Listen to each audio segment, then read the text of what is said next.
going to read the book Walter the Farting Dog, Banned from the Beach. This book was written by William Kotzwinkle, Glenn Murray, and Elizabeth Gundy. Illustrated by Audrey Coleman.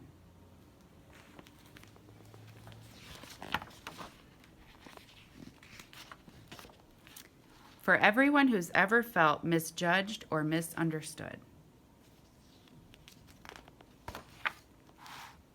Mr. and Mrs. Crab were having a ton of fun. There was sand and sea and sunshine every day. There was swimming and snorkeling and parasailing and lots of staff to boss around. "You there," called Mrs. Crab to the pool attendant. "Get that leaf out of the water." "And bring us some fresh towels," said Mr. Crab. "Make it snappy." "If only that dog weren't ruining my view," said Mrs. Crab. The dog was Walter, digging happily in the sand. You never know where an old bone might be hiding. He detected something under the sand and dug more frantically. Treasure! A bone, and it's a big one. He strained to tug it free and let out an enormous fart. The umbrella that was shading Mr. and Mrs. Crab was blown into the sea. They watched aghast as it was carried away by the undertow. At that moment, Father and Mother arrived with Betty and Billy. Mr. Crab stomped over to Father. "Is this your dog?" "Yes," admitted Father. "That's our Walter." "He shouldn't be allowed on the beach," shouted Mr. Crab. "He blew away our umbrella." "It couldn't have been Walter. It was probably the sea breeze." "The sea breeze doesn't smell like that," said Mrs. Crab. That evening, Mother said, "Oh, wouldn't it be wonderful if we had our own little vacation home right on the beach?" "Well, we can't afford it," said Father, who had just bought himself a new set of golf clubs. "Walter eats us out of house and home." Walter farted guiltily. There was a knock on the door. It was the manager of the resort. "We've been getting complaints about that dog of yours. We can't allow him on the beach." "I didn't see any rule against dogs in your brochure," said Father. "It's a new rule, and it starts today." The manager stomped off. "Sorry, Walter," said Father. "You're banned from the beach." Walter farted sadly. "Never mind, Walter," said Billy. "Let's go for a walk in the village." "Just stay away from the beach," warned Mother. In the quaint little village, lights twinkled in the trees. Everyone was enjoying the gentle breeze and the sweet smells of the tropical night.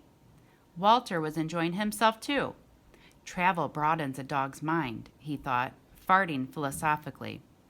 The Crabs were sitting nearby at a sidewalk cafe, complaining about their key lime pie. Mrs. Crab counted the problems on her fingers. "It's not big enough, it's not green enough, it's not sweet enough." "Or maybe it's too sweet," said Mr. Crab, smacking his lips. A pelican flapped its wings at Walter, and Walter farted in alarm. The power of Walter's fart blew the meringue off Mr. Crab's pie. It landed in his face and made an awful mess. The Crabs glared at Walter. "That dog is ruining our vacation." Next morning, Father got a phone call from the chief of police. "I've had serious complaints about your dog," said the chief. "I'm afraid we can't allow him on our streets." Father hung up. "Sorry, Walter. You're banned from the village." "But where can Walter go now?" asked Billy. "He's grounded," said Father. "He stays inside." "That's not a very nice vacation for Walter," said Betty. Walter farted. "Need I say more?" asked Father. When everyone went out to have fun, Walter stayed inside with his nose pressed against the window. "Well," thought Walter, "I'll just have to make the best of it." He sniffed around for something to eat and found a sack of strange-looking tropical fruit. The label said, "Cook thoroughly. Do not eat raw." Since Walter couldn't read, he ate it anyway. Then he went to snooze in the sunshine pouring through the window. Betty and Billy were building a sandcastle on the beach. "Look," said Betty, pointing out to sea. "How did that island get there? It wasn't there before." "It must have been underwater," said Billy. "Now that the tide is out, we can get there. Let's go." They waded out through the shallow water to explore the mysterious island. "This is the sort of place where you find buried treasure," said Billy, beginning to dig. Suddenly, something shiny glittered in the sunlight. "I knew it," yelled Billy, holding up a nickel. "We're rich," yelled Betty. Mr. Crab sat up under his new beach umbrella. "Those nasty children seem to have found something." The crabs waded out to the little island. "Let me help you," said Mr. Crab, pushing Billy aside. Mr. Crab found a rusty old key and waved it triumphantly. "I have a feeling that this will unlock something very important," he said. Sure enough, 10 minutes later, he dug up a door and the key fit perfectly. "Maybe we'll find a whole vacation house," said Betty.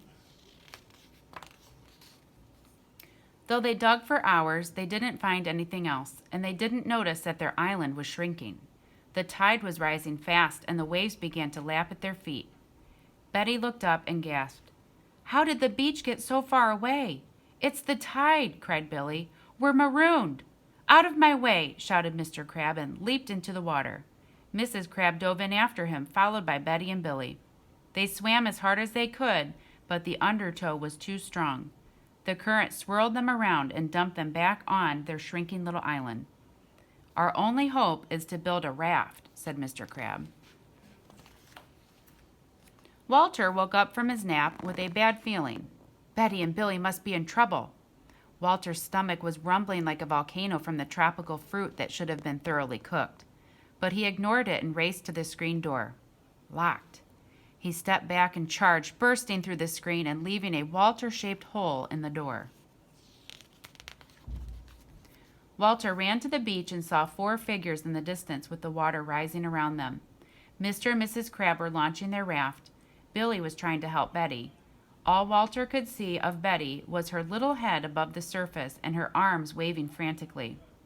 Walter plunged into the surf. Shooting pains twisted him around and flung him back onto the beach.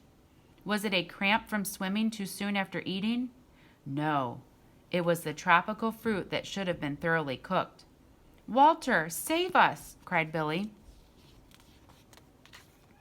Walter struggled to rise, but the gases produced by the tropical fruit that should have been thoroughly cooked chose this moment to erupt with terrible force. The tropical fruit fart produced a boom that was heard along the coast for miles. Coconuts blew off the trees, and the crabs, clutching their new umbrella, were blown all the way to the Sandwich Islands. The waves parted around the little island where Betty and Billy were stranded. Layer upon layer of sand and shells were pushed aside, leaving a pathway across the ocean floor. Betty and Billy ran towards the shore. Halfway there, Billy tripped on something jutting from the ocean floor. Walter raced out to help him. "It's a treasure chest," cried Billy. "Bones," thought Walter, and grabbed a handle in his teeth. He dragged the chest to the beach. Betty and Billy pried it open. Walter was disappointed to see that it only contained jewels and gold. With the money from the treasure, Mother and Father bought the vacation home of their dreams. There was sunshine every day. There was golf and snorkeling and parasailing on the gentle sea breezes. Experts say it was the most important treasure uncovered in a century. But Betty and Billy disagreed. "Walter," they said, "you're the greatest treasure of all."